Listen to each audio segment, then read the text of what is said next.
Módulo número 12. Plan de estudios de la especialidad en medicina interna. Infecciones gonocócicas. Enfermedades de transmisión sexual. Enfermedades infecciosas. Una revisión realizada en el Hospital Clínico Quirúrgico Docente Miguel Enríquez.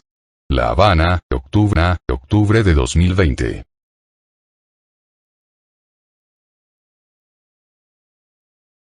Contenido. Cuadro clínico. Complementarios. Diagnóstico positivo y diferencial. Complicaciones y conducta terapéutica.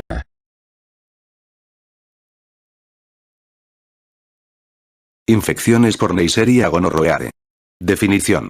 Neisseria gonorrhoeae es un microorganismo de transmisión sexual que infecta principalmente los epitelios cilíndricos de las superficies mucosas y provoca uretritis en hombres y endocervicitis y uretritis en mujeres. Otras localizaciones de infección primaria son recto, faringe y conjuntiva, siendo posible también la vulvovaginitis en niñas prepuberales. La complicación más común de la infección gonocócica es la enfermedad inflamatoria pélvica, potencial causa de infertilidad, embarazo ectópico y dolor pélvico crónico. Otras complicaciones menos habituales son epididymitis, uretritis posterior, estenosis uretral, absceso en una glándula de Bartolini y perihepatitis. Es posible la bacteriemia, con producción de lesiones cutáneas características, artritis y, ocasionalmente, endocarditis o meningitis. La conjuntivitis neonatal, oftalmía neonatal, fue en el pasado causa frecuente de ceguera. Se cree que las infecciones gonocócicas elevan el riesgo de transmisión de virus de la inmunodeficiencia humana, a partir de personas con infección dual por el VIH y Neisseria gonorrhoeae, y que aumentan el riesgo de adquisición del VIH entre personas con gonorrea expuestas al virus. Organismo patógeno. La cubierta gonocócica es similar en su estructura básica a la de otras bacterias gram-negativas y consta de membrana citoplásmica interna, pared celular de peptidoglucano intermedia y membrana externa. Esta contiene varios componentes superficiales que desempeñan un papel destacado en la interacción del organismo con el huésped y en su patogenicidad. Los pili, proyecciones pilosas también llamadas fimbrias, están compuestos por diversas subunidades de proteínas diferentes y por otras adhesinas de la membrana externa, proteínas relacionadas con la opacidad, que facilitan la fijación a las células del huésped y su invasión. En los gonococos, la composición de estas proteínas y lipoligosacáridos superficiales varía con el tiempo, lo que permite que el microorganismo eluda las defensas del huésped. Esta variación de fase ha supuesto un obstáculo para el desarrollo satisfactorio de vacunas. Epidemiología. La gonorrea es la segunda enfermedad infecciosa notificada más frecuentemente en Estados Unidos, con 334.826 casos comunicados a los Centers for Disease Control and Prevention, CDC, en 2012. La incidencia de la gonorrea en Estados Unidos en 2012 fue de 107,5 casos por cada 100.000 personas, aunque esta cifra, basada en los casos referidos a los departamentos de salud estadounidenses, es sin duda una estimación a la baja. La incidencia global de la enfermedad en el país se ha mantenido relativamente estable durante más de una década y las tasas actuales son inferiores en más de un 70% a las registradas a mediados de la década de los 70. La prevalencia de la gonorrea oscila dentro de amplios márgenes, según la población considerada. El National Longitudinal Study of Adolescent Health, AdHealth, analizó una muestra representativa de estadounidenses de entre 18 y 26 años en 2001 y 2002, y observó que el 0,43% de ellos estaban infectados, con notables variaciones geográficas y entre grupos de población. Esta estimación de prevalencia es casi idéntica en otro sondeo de base poblacional, la National Health and Nutrition Examination Survey, desarrollada entre 1998 y 2008. En mujeres de entre 15 y 24 años sometidas a pruebas de gonorrea en clínicas de planificación familiar de 48 estados y territorios de Estados Unidos. En 2011, la mediana de prevalencia de gonorrea fue del 0,7%, con un intervalo de entre el 0 y el 3,5%. En comparación, la prevalencia de la infección por clamidias en el estudio AdHealth fue del 4,19%, y en mujeres de 15 a 24 años investigadas en clínicas de planificación familiar estadounidenses, el porcentaje fue del 8,3%, intervalo, 3,8 al 15,9%. Como sucede en virtualmente todas las demás infecciones de transmisión sexual, las tasas de gonorrea varían sensiblemente por edad, localización geográfica, orientación sexual y raza o etnia. En Estados Unidos, la tasa de infección notificada es máxima en personas de entre 15 y 24 años y la registrada en el sur duplica a la del oeste o el nordeste. No obstante, las disparidades más patentes se observan al comparar las tasas de infección entre grupos raciales y étnicos y entre heterosexuales y hombres que mantienen relaciones homosexuales. En Estados Unidos, las tasas referidas de gonorrea entre afroamericanos son casi 15 veces mayores que las registradas entre blancos no hispanos, en tanto que las correspondientes a indios norteamericanos nativos de Alaska e hispanos son 4 y 1,9 veces mayores, respectivamente, que las halladas en blancos no hispanos.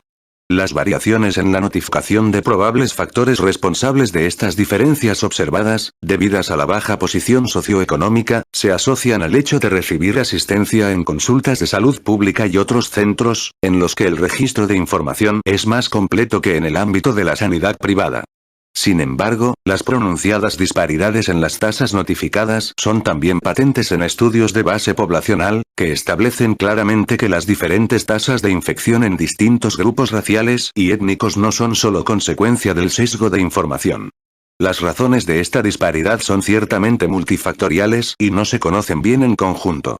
En Estados Unidos, diferentes grupos raciales varían poco en lo que se refiere al número de parejas sexuales, por lo que este factor no explica las distintas tasas de infecciones de transmisión sexual. Aunque la falta de idoneidad del acceso a la asistencia médica desempeña probablemente un papel significativo en las diferencias raciales relativas a las tasas de infecciones de transmisión sexual, dichas diferencias se registran igualmente en el Reino Unido y los Países Bajos, países con sistemas sanitarios nacionalizados en los que el acceso a la atención sanitaria se supone más uniforme que en Estados Unidos. La investigación ha puesto de manifiesto la importancia de la promiscuidad, es decir, tener diversas parejas sexuales simultáneamente, y de los patrones de relaciones sexuales múltiples, basados en edad, raza y nivel de actividad sexual, como factores determinantes de riesgo de contraer una infección de transmisión sexual. Se cree que tales factores son configurados por condicionantes sociales, por ejemplo, pobreza, encarcelamiento, desempleo, racismo, que desempeñan un papel fundamental en la definición de la epidemiología de todas las infecciones de transmisión sexual a nivel mundial. La gonorrea afecta en una proporción notablemente mayoritaria a hombres homosexuales y bisexuales y a otros hombres que mantienen relaciones homosexuales. En numerosas ciudades de Estados Unidos, Europa Occidental y Australia se han referido incrementos en la frecuencia y el número de casos de gonorrea en hombres que mantienen relaciones homosexuales desde mediados de los años 90. Por ejemplo, en el condado de King, en el estado de Washington, la incidencia estimada de casos notificados de gonorrea en hombres que mantienen relaciones homosexuales fue de más de 2.114 casos por cada 100.000 habitantes, en comparación con los 40 y 41 por cada 100.000 registrados, respectivamente, en hombres y mujeres heterosexuales. La gonorrea es altamente transmisible. Aunque no se ha definido con precisión, el riesgo de transmisión de hombre a mujer durante un episodio aislado de coito sin protección se sitúa entre el 50 y el 70%, mientras que el de transmisión de mujer a hombre es del 20%. Los riesgos asociados a sexo anal, felación o cunilingus no se conocen bien, aunque el coito anal es probablemente un medio de transmisión relativamente eficaz y la recepción de una felación es con toda probabilidad una importante fuente de infección gonocócica, al menos en ciertas poblaciones, por ejemplo, hombres que mantienen relaciones homosexuales. Los gonococos mueren rápidamente en ambiente seco y, con excepción de ocasionales contagios en personal de laboratorio que trabaja con el microorganismo, la transmisión no sexual no sucede en adultos. La transmisión perinatal, causante de oftalmitis o infección faríngea, es actualmente infrecuente. Biopatología. Tras su fijación a las células epiteliales del huésped, los gonococos son endocitosados a su interior en un proceso que se considera facilitado por la POR, o proteína 1. A continuación se replican en las células y son liberados al espacio subepitelial. Las infecciones uretrales típicas producen inflamación manifiesta, probablemente como consecuencia de la liberación de fragmentos de lipoligosacáridos y peptidoglucanos tóxicos, así como de la de factores quimiotácticos que atraen a leucocitos neutrófilos. Las razones por las que ciertas cepas de gonococos producen de manera selectiva infección genital asintomática no se conocen bien, aunque esta tendencia puede relacionarse con diferencias en la capacidad del microorganismo de unirse a proteínas reguladoras del complemento que aminoran la producción de péptidos quimiotácticos. En particular, las cepas gonocócicas que expresan POR1 aparecen unirse al factor H y a proteínas fijadoras de complemento y son más propensas a provocar infecciones gonocócicas diseminadas. Aunque los gonococos no son muy mutables, muchos poseen plásmidos conjugados y, en consecuencia, transfieren eficazmente otros plásmidos no transferibles, como los que confieren resistencia frente a penicilina y tetraciclina. Los gonococos también transfieren con eficacia el ADN desnudo, transformación. Estas características son importantes para su capacidad de desarrollar resistencia a antimicrobianos. Por ejemplo, evidencias recientes indican que los gonococos con sensibilidad a las cefalosporinas orales reducida poseen mutaciones de resistencia genética, adquiridas de especies comensales de Neisseria habituales en la orofaringe. Manifestaciones clínicas. Las infecciones gonocócicas inducen diversos síndromes clínicos específicos, cada uno con manifestaciones, diagnóstico diferencial y evaluación recomendada propios. Las principales manifestaciones clínicas de la infección gonocócica se analizan por separado más adelante. La oftalmía gonocócica, complicación actualmente infrecuente, se produce por contacto directo o autoinoculación en personas con gonorrea anogenital y se manifiesta con conjuntivitis purulenta aguda, causante de úlcera corneal si no se trata con prontitud. Diagnóstico. Microscopia. La microscopia de un frotis con tinción de Gram es positiva cuando se observa que neutrófilos polimorfonucleares contienen diplococos Gram negativos intracelulares de morfología característica. Los frotis uretrales teñidos con Gram son sensibles en un 90 al 98% para el diagnóstico de la uretritis gonocócica sintomática en hombres, y su especificidad es superior al 95%. No obstante, la tinción de Gram solo es sensible en un 50% para la infección cervical o rectal y para la gonorrea uretral asintomática. Aunque a menudo se considera que la especificidad de la tinción de Gram es alta para estas infecciones, su rendimiento real varía según la capacidad y la experiencia del operador, y los frotis rectales y cervicales son poco fiables en ciertos contextos clínicos. Para la infección gonocócica faríngea los frotis son insensibles e inespecíficos, por lo que no se recomiendan.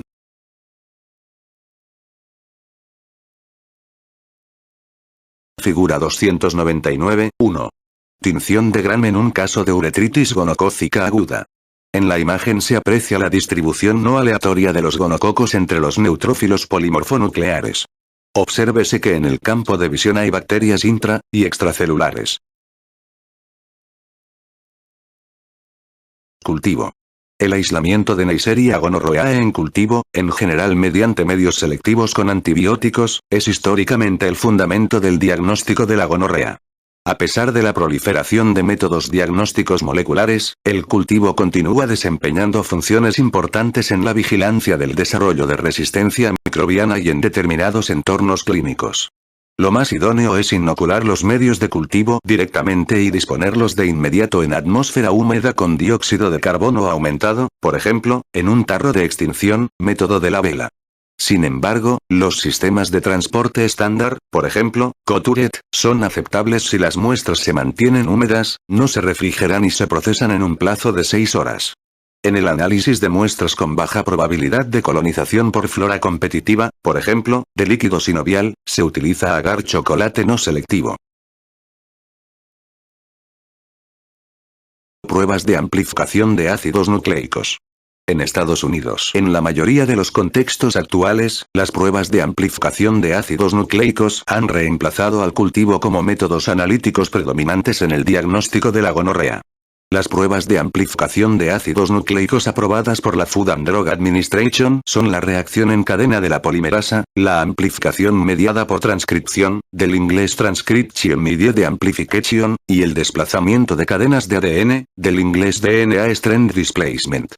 Entre las ventajas de las pruebas de amplificación de ácidos nucleicos se cuentan ligero incremento de la sensibilidad en relación con el cultivo, capacidad de analizar muestras de orina y muestras vaginales autoobtenidas y comercialización de la mayoría de ellas como análisis combinados que permiten la identificación simultánea de Neisseria gonorrhoeae y Chlamydia trachomatis. Entre las desventajas de las pruebas de amplificación de ácidos nucleicos cabe citar su incapacidad para realizar antibiogramas y un valor predictivo positivo escaso o indefinido en algunas de ellas cuando se aplican a poblaciones de baja prevalencia. Dado que la prevalencia de Neisseria gonorrhoeae en clínicas de planificación familiar de diversas áreas de Estados Unidos y de otros países es en la actualidad bastante inferior al 1%, el riesgo de falsos positivos es elevado y la consecución de resultados fiables depende de la utilización de análisis de la máxima especificidad. La evidencia existente indica que la amplificación mediada por transcripción presenta un valor predictivo positivo elevado, incluso en entornos de muy baja prevalencia. El valor predictivo positivo del desplazamiento de cadenas de ADN y de la reacción en cadena de la polimerasa de Roche de última generación no se ha definido con precisión. Aunque las pruebas de amplificación de ácidos nucleicos han sido aprobadas por la Food and Drug Administration solo para análisis de muestras genitales y orina, son crecientes las evidencias que indican que al menos algunas de ellas, por ejemplo, amplificación mediada por transcripción, desplazamiento de cadenas de ADN, son sustancialmente más sensibles que el cultivo para detectar Neisseria gonorrhoeae en muestras faríngeas y rectales, y que son lo suficientemente específicas para proceder al cribado de la gonorrea rectal y faríngea en poblaciones de alto riesgo. Dadas la cada vez menor disponibilidad de cultivos gonocócicos, su baja sensibilidad en muestras no genitales y la alta prevalencia de infecciones rectales y faríngeas asintomáticas en ciertas poblaciones, particularmente en hombres que mantienen relaciones homosexuales, los médicos que atienden a pacientes con alto riesgo de infección gonocócica han de estar familiarizados con el uso de las pruebas de amplificación de ácidos nucleicos. Estudios recientes indican que las muestras rectales y faríngeas autoobtenidas proporcionan resultados exactos y son aceptables para hombres que mantienen relaciones homosexuales. Síndromes clínicos. Gonorrea genitourinaria en hombres. Manifestaciones clínicas y diagnóstico. La uretritis gonocócica en hombres suele caracterizarse por secreción uretral purulenta y disuria. El período de incubación usual es de 2 a 6 días. Una reducida minoría de hombres que contraen infección uretral, generalmente estimada entre el 1 y el 10% según las cepas específicas de Neisseria gonorrhoeae, permanecen asintomáticos. La exploración física revela habitualmente exudado uretral purulento, en general aparente, aunque en ocasiones es necesario comprimir la uretra para que aparezca. A veces hay eritema en el meato. La uretritis no gonocócica se caracteriza por secreción menos copiosa y purulenta.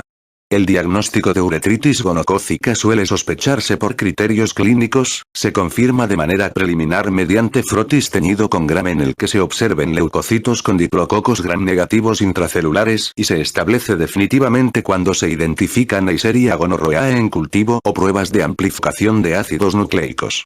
A pesar de las diferencias clínicas entre uretritis gonocócica y no gonocócica, se registra un sustancial solapamiento, por lo que el diagnóstico microbiológico debe precisarse de rutina, aun en los casos clínicamente más evidentes. Pronóstico. Con tratamiento temprano, la gonorrea uretral rara vez genera morbilidad a largo plazo significativa. La epididimitis aguda complica la uretritis gonocócica en menos del 1% de los casos. Los pacientes con epididimitis suelen presentar dolor e inflamación testicular unilateral, a veces con fiebre. La uretritis posterior y la prostatitis, manifestadas habitualmente con dolor pélvico o perineal y retención urinaria, fueron comunes en el pasado, aunque ahora son infrecuentes. Lo mismo sucede con la estenosis uretral, muy ocasional en la actualidad. La gonorrea se asocia a alto riesgo de infección por el VIH, directamente y también como factor de riesgo epidemiológico.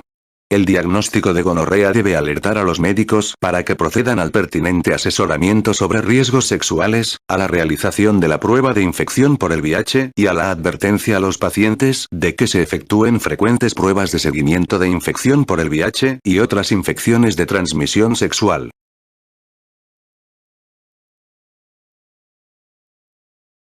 Figura 299, 2. Paciente con secreción peniana purulenta por gonorrea y lesión piodérmica peniana. La piodermia implica la formación de una lesión cutánea purulenta, localizada, en este caso, en el glande. Gonorrea de vías genitales inferiores en mujeres. Manifestaciones clínicas, diagnóstico y pronóstico. La principal localización de infección en mujeres es el canal endocervical. La proporción de mujeres infectadas que desarrollan síntomas no se conoce con precisión, aunque probablemente más del 50% de las nuevas infecciones son sintomáticas. En cualquier caso, las infecciones asintomáticas no son diagnosticadas y se acumulan en las poblaciones, mientras que muchas o la mayoría de las que padecen infección sintomática acuden a consulta para ser diagnosticadas y tratadas. Así pues, las infecciones más prevalentes en mujeres son asintomáticas o se relacionan con síntomas leves, no percibidos como anómalos o importantes. La gonorrea a veces se asocia a secreción vaginal anómala, si bien otras infecciones genitales inferiores, tales como vaginosis bacteriana y vaginitis por trichomonas o candidiásica, son causas mucho más frecuentes de este síntoma. La gonorrea del aparato genital inferior en mujeres puede correlacionarse con hemorragia vaginal anómala, que suele manifestarse con metrorragia, pérdidas intermenstruales escasas o manchado poscoital. A veces Neisseria gonorrhoeae produce disuria y puede aislarse de la uretra en hasta el 80% de las mujeres con gonorrea. No obstante, la uretra rara vez es la única localización infectada, excepto en mujeres sometidas a histerectomía. En una minoría de casos, en la exploración física se detectan secreción cervical purulenta o mucopurulenta, edema cervical o hemorragia cervical fácilmente inducible y signos de cervicitis mucopurulenta.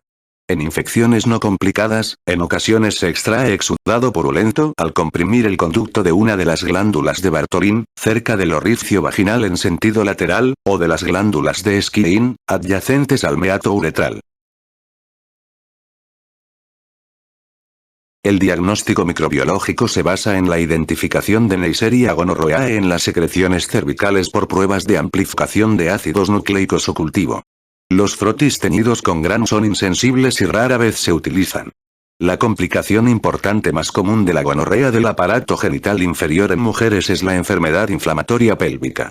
Otra, más infrecuente, es el absceso en una glándula de Bartholin, manifestada como masa sensible a la palpación en el orificio vaginal, posiblemente asociada a sobreinfección por bacterias facultativas y anaerobias. Enfermedad inflamatoria pélvica. Manifestaciones clínicas. La enfermedad inflamatoria pélvica es una infección del aparato genital inferior femenino que afecta a útero, endometritis, trompas de falopio, salpingitis, u ovarios, ovaritis, así como a las estructuras pélvicas adyacentes. Se estima que entre el 10 y el 40% de las mujeres con infecciones gonocócicas endocervicales desarrollan enfermedad inflamatoria pélvica, y la gonorrea se considera causante de entre el 5 y el 30% de los casos diagnosticados de enfermedad inflamatoria pélvica en Estados Unidos. Sin embargo, la proporción varía en la población según las tasas globales de gonorrea y otras causas de enfermedad inflamatoria pélvica, como la infección por clamidias. El dolor abdominal inferior es el síntoma dominante en la enfermedad inflamatoria pélvica.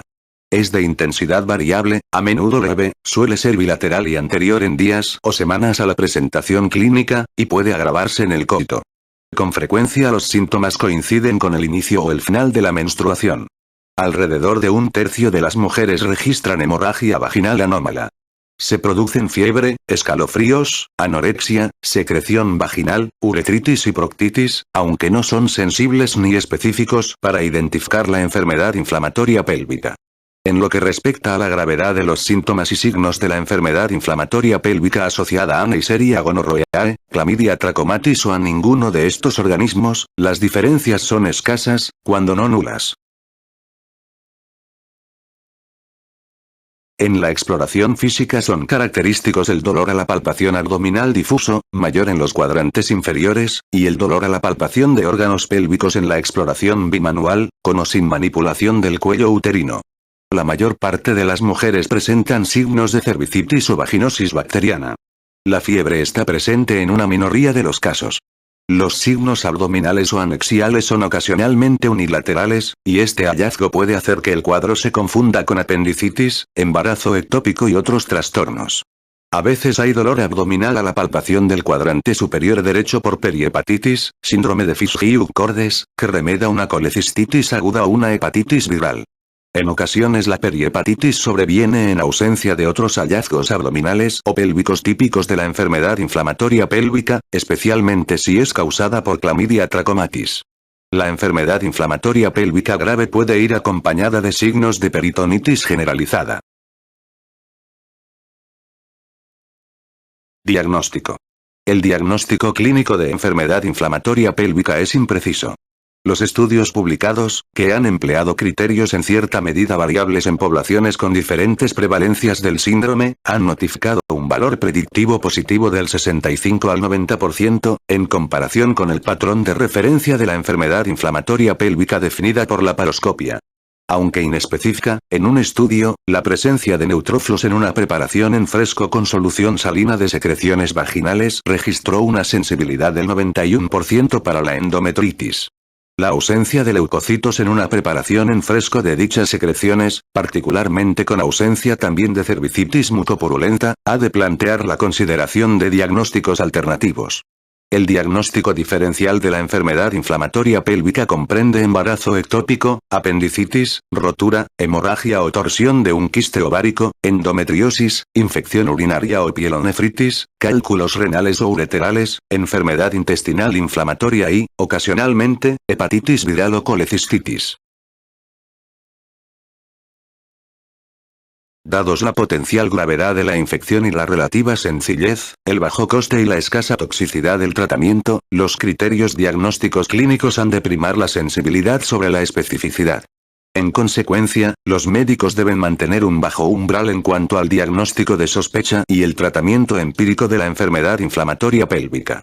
Se recomienda que todas las mujeres sexualmente activas con dolor pélvico o abdominal inferior y dolor a la palpación uterino, anexial o con movimiento cervical sean tratadas de una posible enfermedad inflamatoria pélvica cuando no hay otras causas inmediatamente aparentes de los síntomas y signos.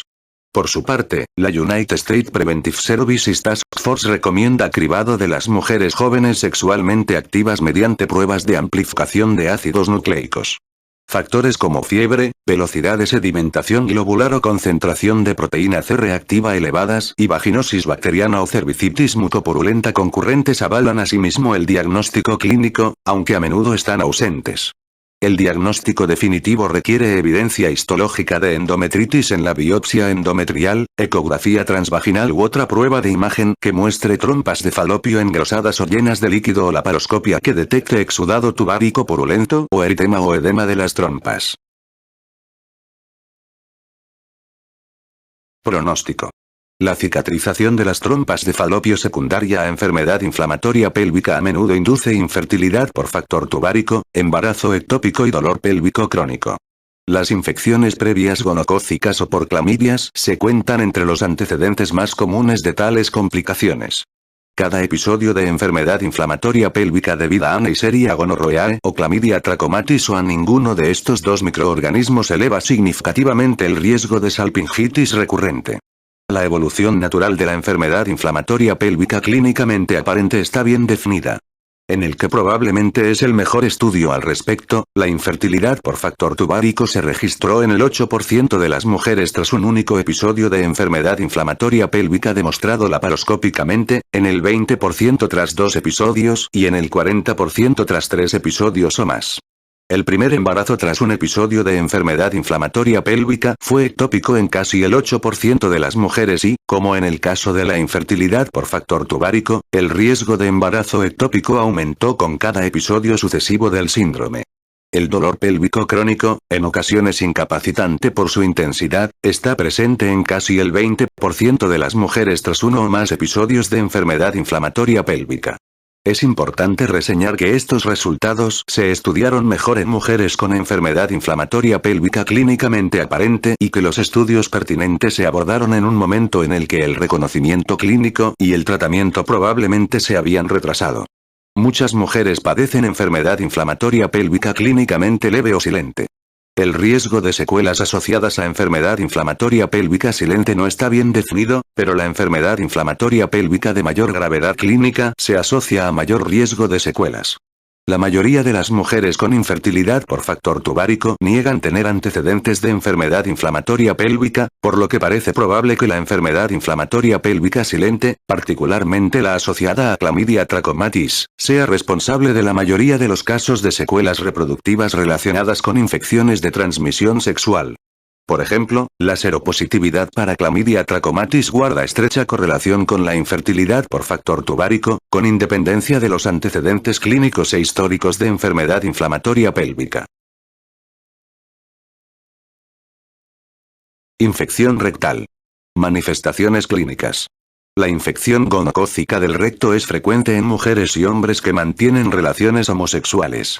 En mujeres, la infección se contrae por contaminación perineal con secreciones cérvico-vaginales o por coito anal, siendo esta última la única vía de transmisión en hombres que mantienen relaciones homosexuales. De las mujeres con gonorrea cervical y de los hombres que mantienen relaciones homosexuales con gonorrea en cualquier localización anatómica, alrededor del 40% padecen infección rectal. Más del 80% de las infecciones rectales son subclínicas, aunque la proctitis sintomática a veces se manifiesta con combinaciones variables de prurito anal, secreción mucopurulenta, a menudo referida por el paciente como heces recubiertas de moco, dolor, tenesmo y hemorragia. La proctitis sintomática parece ser más frecuente en hombres que mantienen relaciones homosexuales que en mujeres con gonorrea rectal, lo que indica que el tamaño del inóculo infectante o del traumatismo por coito anal puede influir en las manifestaciones clínicas. Entre hombres que mantienen relaciones homosexuales, la gonorrea es un importante indicador de riesgo epidemiológico de adquisición del VIH y puede ser un factor de riesgo directo, ya que la inflamación anorrectal aumenta la sensibilidad a la infección por el VIH. Diagnóstico. El diagnóstico de gonorrea rectal depende de la identificación de Neisseria gonorrhoeae, generalmente mediante pruebas de amplificación de ácidos nucleicos. El frotis teñido con Gram es insensible e inespecífico.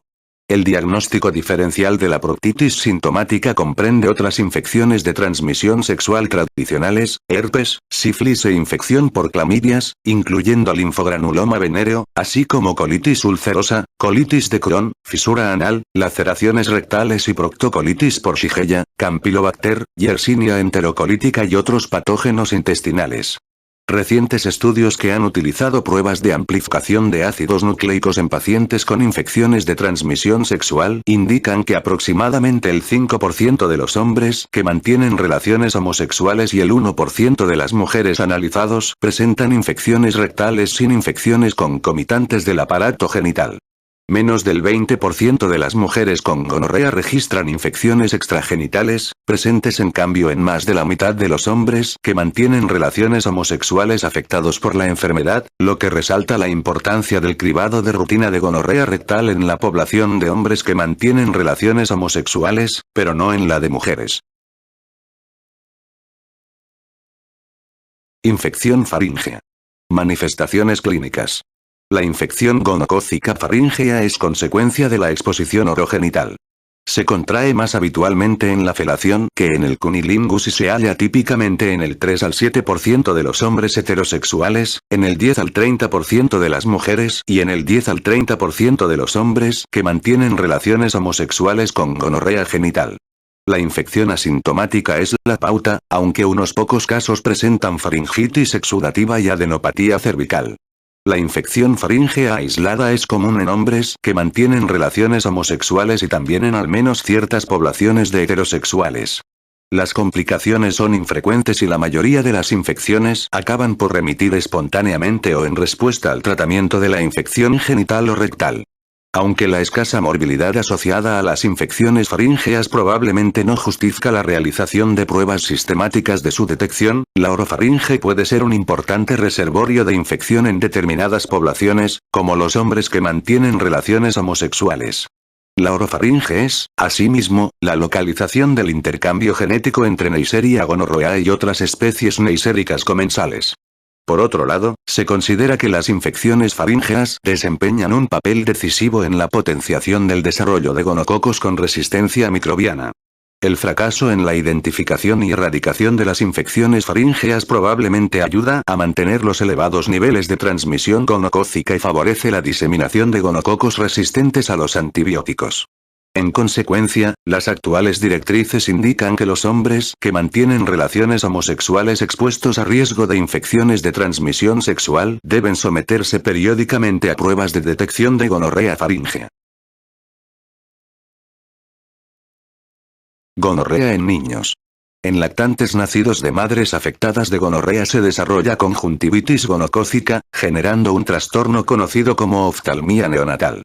Antigua causa frecuente de ceguera, la oftalmía gonocócica es actualmente inhabitual en los países industrializados, tanto por la mejora del control de la gonorrea como por el uso sistemático de profilaxis ocular neonatal, con antibióticos tópicos o con nitrato de plata al 1%. Los recién nacidos también pueden contraer una infección faríngea o rectal y, en ocasiones aisladas, neumonía o sepsis gonocócica. Más allá del período neonatal, la vaginitis purulenta es la manifestación más frecuente de la gonorrea o la infección por clamidias en niñas, mientras que la infección rectal o faríngea lo es en niños prepuberales. La mayoría de los casos se contraen por abusos sexuales, aunque ocasionalmente se producen por vómites o exposición personal no sexual en condiciones de hacinamiento, especialmente en climas tropicales. Infección gonocócica diseminada. Manifestaciones clínicas.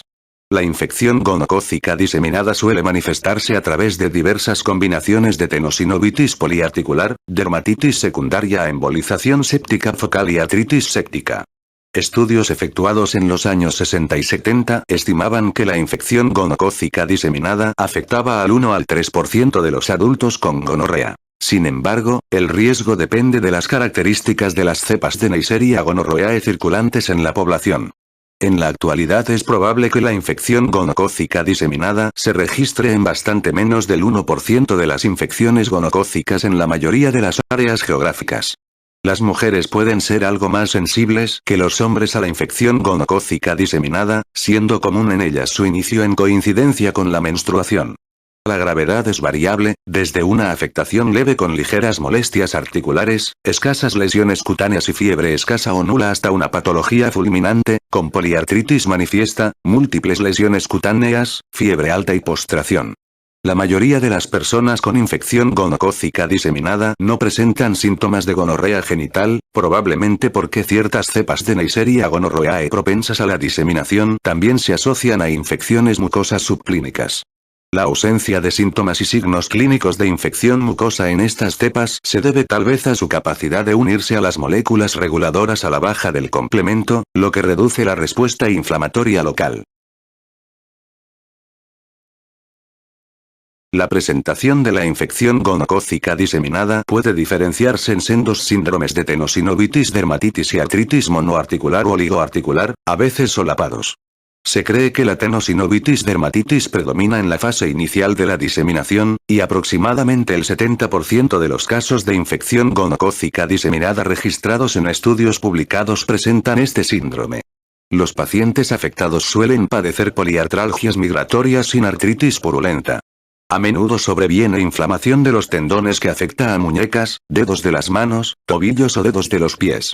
Las lesiones cutáneas suelen ser indoloras, escasas en número, de 5 a 30, y localizadas predominantemente en las extremidades y son pustulosas o vesículo-pustulosas, aunque en ocasiones infrecuentes aparecen petequias, máculas hemorrágicas, pápulas, ampollas y nódulos.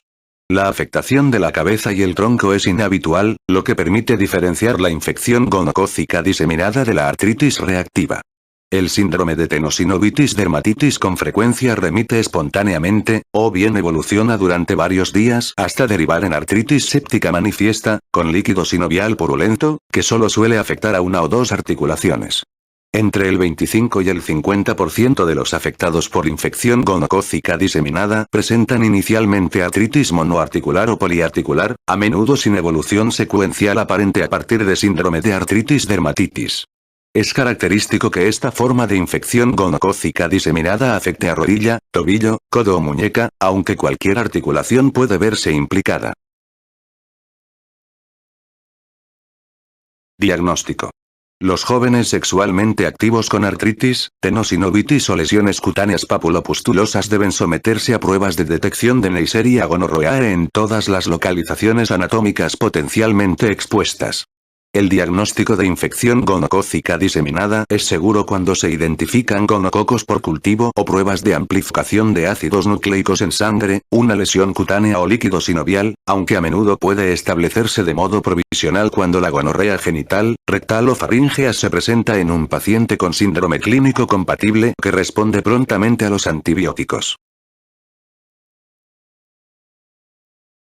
Los cultivos de sangre, líquido sinovial y vías mucosas son positivos en el 4 a 35, el 10 al 34 y el 80% de los pacientes, respectivamente.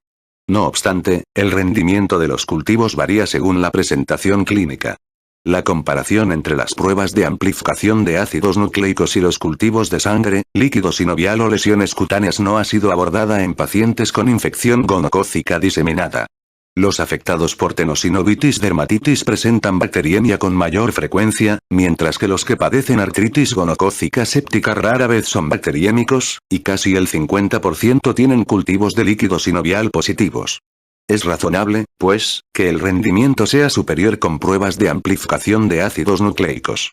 Dado que la bacteriemia es intermitente, los médicos deben obtener más de una serie de hemocultivos, a fin de optimizar la probabilidad de aislar el microorganismo. Análogamente, las muestras para pruebas de amplificación de ácidos nucleicos o cultivo deben obtenerse de todas las localizaciones anatómicas potencialmente expuestas, aparato genital, faringe, recto. Los cultivos de lesiones cutáneas suelen ser negativos, a pesar de la presencia de gonococos constatable mediante anticuerpos fluorescentes, mientras que los resultados de las pruebas de amplificación de ácidos nucleicos pueden ser positivos con hemocultivos y cultivos de mucosas negativos. El recuento de leucocitos en sangre periférica oscila generalmente entre 20.000 y 60.000 milímetros cúbicos, con valores superiores en personas con artritis clínicamente aparentes que en afectados por tenosinovitis dermatitis. Las pruebas de función hepática a menudo muestran elevación de las concentraciones de aminotransferasas, indicativas de hepatitis leve. El diagnóstico diferencial de infección gonocócica diseminada comprende artritis reactiva, meningococemia, otros tipos de artritis séptica, artritis reumatoide, lupus eritematoso sistémico, infección por el VIH aguda, sífilis y otras enfermedades reumatológicas e infecciosas. La artritis reactiva, a menudo desencadenada por infecciones de transmisión sexual por clamidias, es la principal consideración en adultos jóvenes. Las lesiones cutáneas de los dos trastornos, cuando aparecen, suelen ser diferenciadas y a menudo patognomónicas de uno de ambos síndromes. La conjuntivitis y la afectación ósea de cabeza y tronco, por ejemplo, sacroilitis, son comunes en la artritis reactiva e infrecuentes en la infección gonocócica diseminada.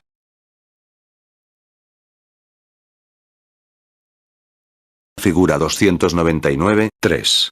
Lesión gonocócica cutánea secundaria a infección diseminada por Neisseria gonorrhoeae. Aunque la gonorrea es una enfermedad de transmisión sexual, si no se trata, las bacterias de Neisseria gonorrhoeae responsables de la infección pueden diseminarse por el cuerpo y formar lesiones en localizaciones extragenitales. Pronóstico. Muchos casos de síndrome de artritis dermatitis remiten espontáneamente con tratamiento oportuno, y pocos pacientes padecen secuelas de la infección gonocócica diseminada, aunque la artritis séptica no tratada puede inducir osteomielitis contigua o destrucción articular. Ocasionalmente se registran endocarditis, meningitis y miocarditis, con o sin síndrome de infección gonocócica diseminada típico. La endocarditis gonocócica suele afectar a la válvula aórtica y a menudo evoluciona con rapidez, generando destrucción valvular e insuficiencia cardíaca. Prevención. El control de la gonorrea depende de la rapidez del diagnóstico y de la eficacia del tratamiento de las personas infectadas, del cribado de las mujeres sexualmente activas y los hombres que mantienen relaciones homosexuales en entornos de gonorrea prevalente, del tratamiento de las parejas de los pacientes, de la reevaluación de las personas con antecedentes recientes de gonorrea y de la promoción de conductas sexuales seguras, por ejemplo, uso de preservativos, abstinencia sexual, reducción del número de parejas sexuales. Los hombres que mantienen relaciones homosexuales sexualmente activos, fuera de las relaciones mutuamente monógamas, incluidos los hombres infectados por el VIH, están expuestos a alto riesgo de contraer gonorrea y, al menos anualmente, han de someterse a pruebas de infección gonocócica rectal y faríngea, así como de infección por clamidias, sífilis e infección por el VIH. La utilidad del cribado de los hombres asintomáticos para detección de infección uretral, por pruebas de amplificación de ácidos nucleicos de orina, es incierta. Su rendimiento es bajo en la mayoría de los contextos. Los criterios de cribado gonocócico para mujeres no están bien definidos.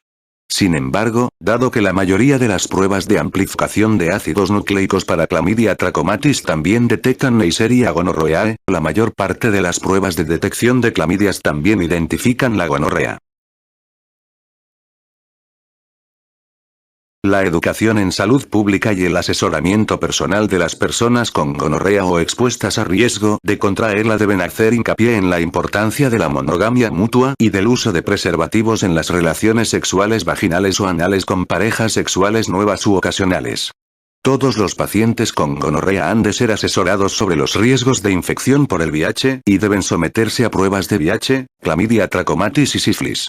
Considerando que los datos epidemiológicos exactos son esenciales para mantener los recursos destinados a la prevención y control de las infecciones de transmisión sexual, todos los casos de gonorrea, infección por clamidias, sífilis e infección por el VIH han de ser comunicados de inmediato a los estamentos sanitarios pertinentes, según los ordenamientos legales locales. El control definitivo de la gonorrea requeriría vacunación, pero por el momento ninguna vacuna está en perspectiva, a pesar de la intensa investigación desarrollada durante más de 4 décadas. Tratamiento. Sensibilidad a los antibióticos. Los gonococos con mutaciones cromosómicas o transmitidas por plásmidos, que confieren resistencia relativa o absoluta a penicilinas, tetraciclinas y sulfamidas, son prevalentes a nivel mundial, por lo que ninguno de estos fármacos es aceptable como tratamiento empírico en ningún país del mundo. La prevalencia de los plásmidos que codifican la beta-lactamasa, penicilinasa, que confieren resistencia absoluta a penicilina, ampicilina y amoxicilina, varía desde alrededor del 10% para los gonococos en Estados Unidos y Europa Occidental hasta casi el 50% en algunos países en desarrollo. En torno al 27% de las infecciones gonocócicas en hombres que mantienen relaciones homosexuales y el 9% de las registradas en heterosexuales son causadas por microorganismos resistentes a ciprofloxacino y otras fluoroquinolonas. Los gonococos resistentes continúan siendo más prevalentes en Europa, hasta el 50% en algunos países. Los gonococos resistentes a las fluoroquinolonas son prevalentes a nivel mundial, por lo que estos fármacos ya no se consideran adecuados para su uso sistemático, salvo que datos registrados a nivel local indiquen bajos niveles de resistencia. En torno al 5% de los aislamientos de gonococos en el Reino Unido ya no son sensibles a la acitromicina, y Neisseria gonorrhoeae resistente a este antimicrobiano se ha identificado asimismo en los estados occidentales de Estados Unidos, aunque estudios desarrollados en 2012 determinaron que se trataba de cepas infrecuentes. La resistencia gonocócica a las cefalosporinas es actualmente un importante problema de salud pública. Las cepas con resistencia relativa a las cefalosporinas orales, por ejemplo, cefixima, hasta la fecha uno de los pilares del tratamiento de la gonorrea, son frecuentes en Japón y, en 2011, casi el 8% de los aislamientos gonocócicos registrados en Europa y el 1,4% de los de Estados Unidos presentaban sensibilidad reducida a cefixima. En Estados Unidos, los organismos con sensibilidad disminuida a las cefalosporinas orales son más habituales en la costa oeste que en otras áreas del país y en hombres que mantienen relaciones homosexuales que en heterosexuales. En cambio, la pérdida de sensibilidad a ceftriaxona continúa siendo muy infrecuente, si bien en Japón y Europa se han identificado casos aislados de gonorrea resistente a múltiples fármacos, entre ellos ceftriaxona. Aunque datos recientes indican que la proporción de infecciones gonocócicas causadas por microorganismos con sensibilidad reducida a las cefalosporinas orales de tercera generación está decreciendo, la vigilancia de la resistencia a cefalosporinas continúa siendo una prioridad, y las decisiones sobre cómo tratar la gonorrea necesitan incorporar estrategias que aminoren el desarrollo de resistencias a nivel poblacional. Los médicos que atienden a pacientes con gonorrea y otras infecciones de transmisión sexual han de mantenerse al corriente de las tendencias regionales sobre resistencias y de los cambios en las recomendaciones terapéuticas. Principios terapéuticos. Ante la necesidad de restringir la transmisión, el tratamiento suele basarse en la sospecha clínica o epidemiológica antes de conformar el diagnóstico microbiológicamente. Los médicos deben aplicar tratamiento empírico a todos los pacientes evaluados como contactos con personas con infecciones gonocócicas conocidas, a todas las mujeres con enfermedad inflamatoria pélvica o cervicitis mucopurulenta y, si no se puede efectuar una tinción de Gram, a todos los hombres que presenten síndrome clínico de uretritis, a los hombres con uretritis y sin evidencia de gonorrea en la tinción de Gram debe aplicárseles tratamiento para uretritis no gonocócica. El diagnóstico mediante pruebas de amplificación de ácidos nucleicos descarta la realización de pruebas de resistencia bacteriana e, incluso cuando se aísla en Neisseria gonorrhoeae en cultivo, rara vez se obtiene de manera sistemática un antibiograma. En consecuencia, el tratamiento de la gonorrea no complicada es determinado por los patrones nacionales o locales de sensibilidad a los antibióticos, sin determinar la sensibilidad en los pacientes individuales. Sin embargo, el antibiograma debe aplicarse para orientar el tratamiento de la artritis séptica o la endocarditis gonocócica o de otras complicaciones graves, y su obtención puede convertirse en una práctica de rutina para las infecciones genitourinarias. El tratamiento dual de la gonorrea no complicada, en general con una cefalosporina y acitromicina o doxiciclina, se ha recomendado durante mucho tiempo para cubrir la posibilidad de infección por clamidia simultánea, habitualmente presente, en Norteamérica, en el 5 al 10% de los hombres que mantienen relaciones homosexuales, el 15 al 25% de los hombres heterosexuales y el 35 al 50% de las mujeres con gonorrea. Por otra parte, el tratamiento dual con antibióticos de diferente mecanismo de acción reduce la presión de selección para la resistencia microbiana en Neisseria gonorrhoeae, por lo que actualmente se recomienda de manera sistemática, aun cuando la infección por clamidias sea improbable o se haya descartado mediante pruebas negativas. Regímenes terapéuticos. La ceftriaxona, en dosis de 250 mg por vía intramuscular, más acitromicina, en dosis de 1 gramo oral, es el régimen terapéutico de elección para la gonorrea no complicada. Esta pauta es muy eficaz contra la gonorrea faríngea, relativamente resistente a tratamientos orales, y está proyectada para disminuir la expansión de Neisseria gonorrhoeae resistente a cefalosporinas, así como para cubrir la infección por clamidia simultánea. La cefixima, en dosis de 400 mg orales, con acitromicina, 1 gramo oral, mantiene su idoneidad si la administración de ceftriaxona no es viable, por ejemplo, si un paciente rechaza las inyecciones, o en tratamiento inmediato, sin observación, de las parejas sexuales de los pacientes. Los médicos deben ser conscientes de que asegurar que todos los pacientes y sus parejas reciben tratamiento es más importante que administrar siempre ceftriaxona intramuscular. Las personas con alergias graves a beta-lactámicos se tratan con acitromicina, 2 gramos orales una vez, más una única dosis de gentamicina, 240 mg intramuscular, o una única dosis de gemifloxacino, 320 mg orales. Las mujeres con enfermedad inflamatoria pélvica aguda deben tratarse con antibióticos activos contra Neisseria gonorrhoeae y Chlamydia trachomatis. El papel de las bacterias anaerobias en la enfermedad inflamatoria pélvica es incierto, por lo que no se sabe si el tratamiento contra anaerobios es necesario en esta enfermedad. La mayoría de las mujeres pueden tratarse en régimen ambulatorio, si bien los siguientes factores pueden dar lugar a hospitalización. Posible causa quirúrgica de los síntomas, por ejemplo, apendicitis, embarazo, falta de respuesta al tratamiento oral tras 72 horas desde su inicio, incapacidad para tolerar o cumplir el tratamiento oral, síntomas graves y absceso tubo-ovárico.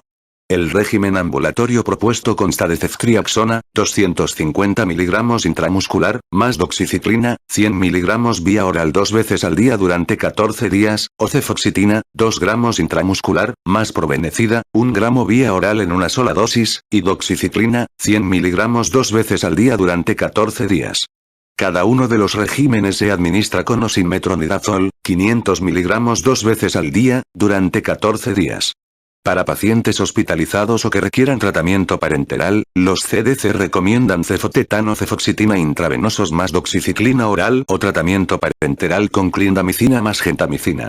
Otra opción es ampicilina sulbatan intravenoso más doxiciclina oral. El tratamiento parenteral se mantiene hasta observar mejoría, tras lo cual se pasa a vía oral hasta completar un ciclo de 14 días. La mayoría de los afectados por infección gonocócica diseminada han de ser hospitalizados y tratados por vía parenteral con una cefalosporina de tercera generación, como ceftriaxona, cefotaxima o ceftizoxima.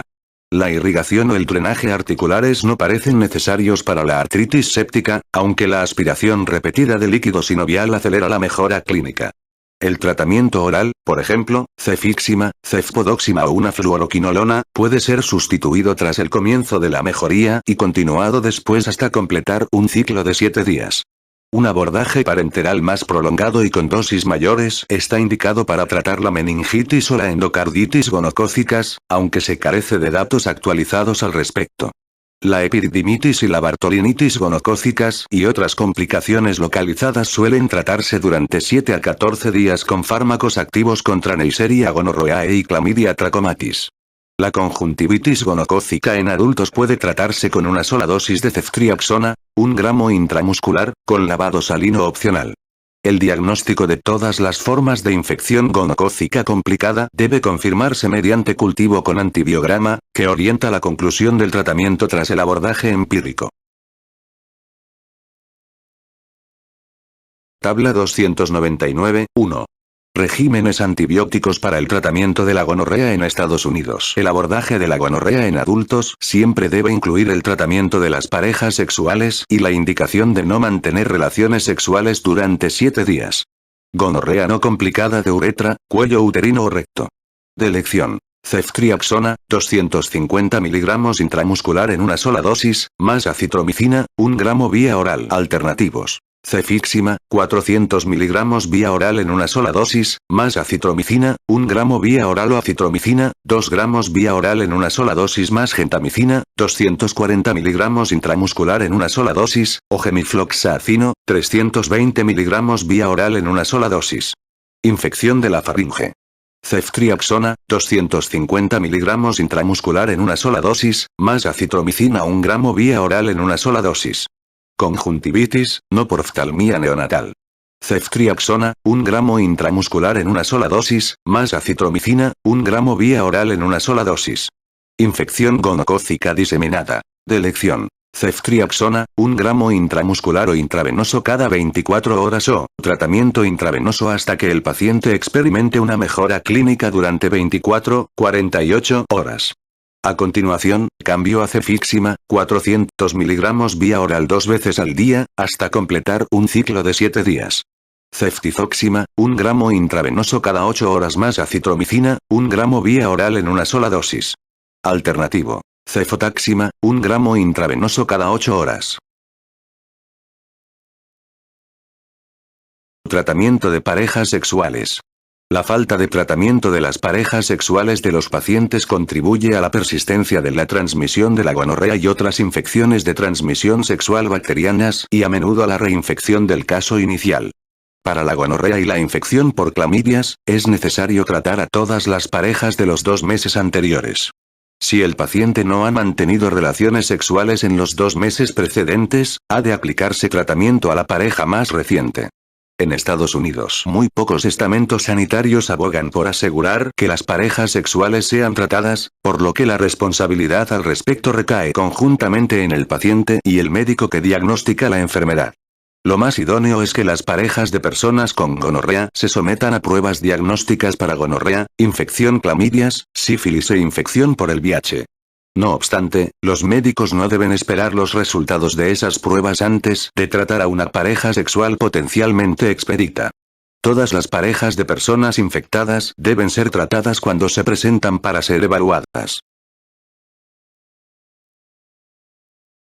En la mayoría de las ocasiones, alrededor del 50% de las parejas sexuales potencialmente expuestas no se tratan, con el consiguiente riesgo de expansión de la transmisión y reinfección del paciente original.